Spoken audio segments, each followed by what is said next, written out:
তো hello guys, তোমরা কেমন আছো? নিশ্চয়ই নকরি ভালো আছো। তো দেখতে পাচ্ছ আমি একটা নতুন লোকেশানে এসেছি, আর এই যে আমি খাবার দিচ্ছি, আর দেখো মাছ দেখো পুকুরে কি হচ্ছে। বড় বড় রূপচাঁদা আছে পুকুরে। সরি, আমি খাবার দিচ্ছি না, আমার মেসো খাবার দিচ্ছে। আর আমি দেখো ছিপটা নিয়ে ফেলার চেষ্টা করছি, আর এত ঝোপঝাড় এখানে আমি ফেলতেই পাচ্ছি না। এবার ওই দিকটায় গিয়ে আমি চেষ্টা করছি ফেলার, কিন্তু মাছ হচ্ছেই না। ঠিক আছে, তো শেষ পর্যন্ত দেখো শুধু কি মাছটা পেলাম এত বড়। এবার আমি যেই ফেলেছি, আর দেখো একটা বড় সাইজের মাছ বেঁধে গেছে। এই দেখো শুধু এবার কতটা বড় একটা গ্লাস কাপ বেঁধেছে, তুলে তোমাদের দেখাচ্ছি, দাঁড়াও। এই দেখো শুধু মাছটা কত বড়, আর এর পেটে কি একটা হয়েছে দেখাচ্ছি তোমাদের।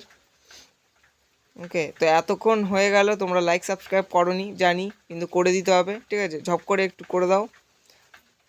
আর এই দেখো, দেখতে পাচ্ছ এই আমি ওই যে ওই জায়গাটা হয়েছে, এই যে ঘাটা ছেড়ে দিচ্ছি। তো ভিডিওটা ভালো লাগলে অবশ্যই করতে হবে। Bye bye.